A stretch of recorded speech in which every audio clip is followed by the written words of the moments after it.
Well, live from the THV 11 studio, you want to keep the water close this weekend because it will be hot. Thanks for joining us. I'm Jurnee Taylor. You hear my friend right there, the meteorologist Tracy Bean. Tracy, I almost feel like that's an understatement.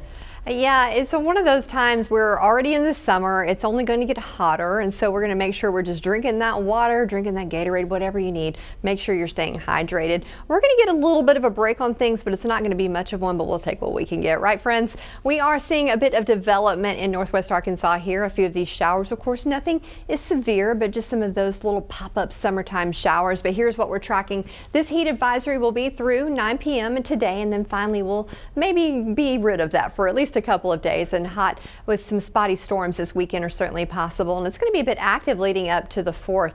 We are looking again at this heat advisory through 9 p.m. where we can see these areas could see that heat index value upwards of 105, but the rain chances are really going to start to change. We're looking at these just being those spotty pop-up storms, but then by Monday it's going to be a bit more widespread. But I think if all goes well, we're going to have that out of here by the 4th, so that'll be good news. But this weekend's going to be hot again, making sure you've got that water handy and just keeping an eye on each other. We are starting things off here at the noon hour. 90 degrees, already feels like 97. You can see there's lots of folks that are already feeling like 100 around the state. We'll talk more about this steamy forecast coming up in just a couple of minutes.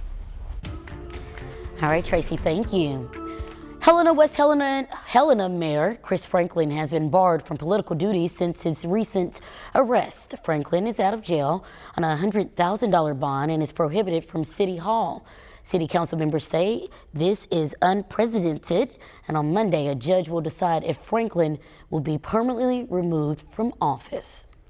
There's been a major development in the case of the 1993 murders of 3 8-year-olds. Damian Echols is among 2 others arrested in the case. After years of on death row, Echols will appear in court next month fighting for DNA testing that he believes proves his innocence. The 2 others accused are Jesse Miskelly and Jason Baldwin. They spent 18 years in prison but were released after making a plea deal in 2011. Attention has now centered on recently discovered shoelaces found at the crime scene. As for Damian Echols, his trial date is set on July 23rd. In continued coverage, we now have a verdict in the trial regarding a troubled complex in Hot Springs. We've covered stories of Greenbrier Apartments since 2023. That continued this week as our news team listened to tenant testimony in court. People who lived there sued the landlord, and the trial ended in a split verdict.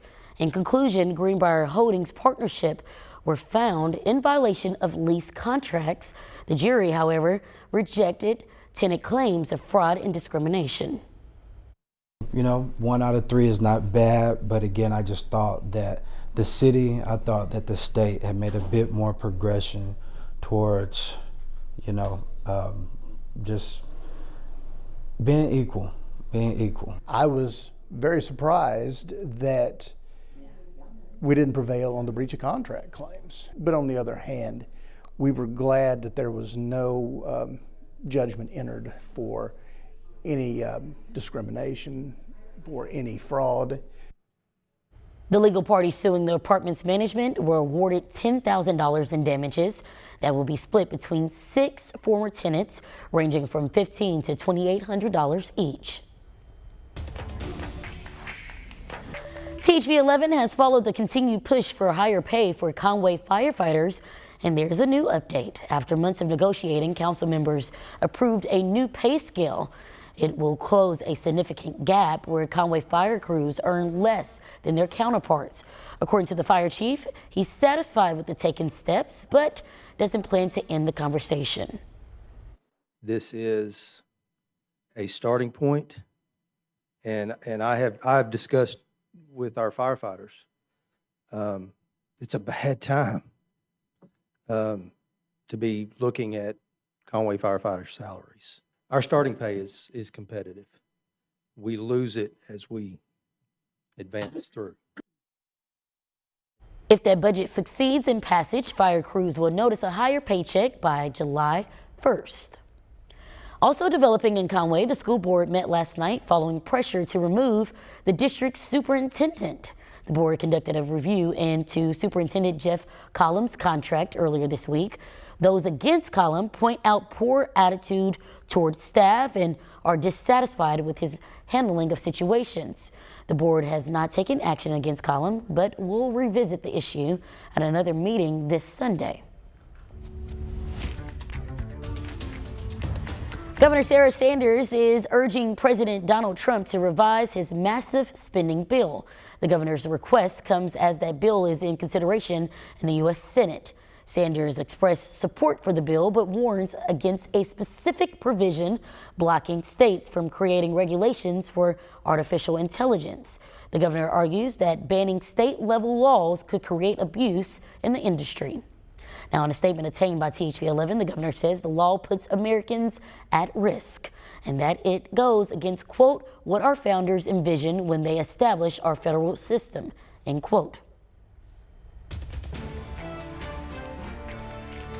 The United States Supreme Court has made a controversial move to limit state-level governing of birthright citizenship. That ruling limits injunctions made that halt sweeping orders from federal judges. As Natalie Brand reports, the decision stems from an executive order to end birthright citizenship altogether. In a 6-3 decision, the U.S. Supreme Court ruled Friday to limit the power of judges to issue nationwide injunctions to block a president's executive order.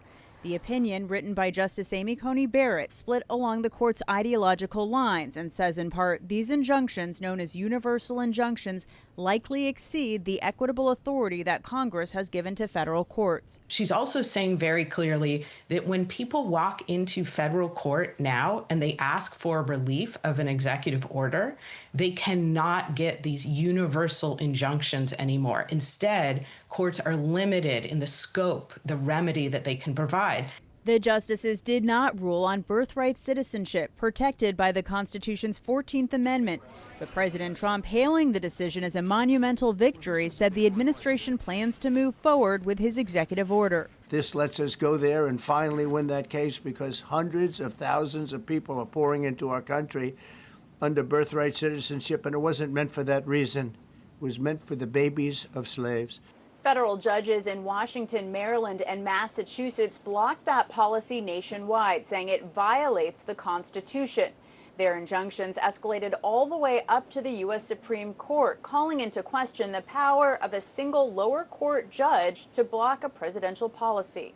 Writing for the minority, Justice Sonia Sotomayor in her dissent said no right is safe in the new legal regime the court creates. In the dissents, what you saw was an argument that, okay, yes, there is a proper process, but there are certain cases where it would be appropriate for a single court to issue a nationwide injunction. The fight over nationwide injunctions goes back years, with presidents from both parties criticizing them. But the legality of President Trump's birthright citizenship order remains unresolved, with legal experts expecting another wave of lawsuits. Natalie Brand, CBS News, Washington.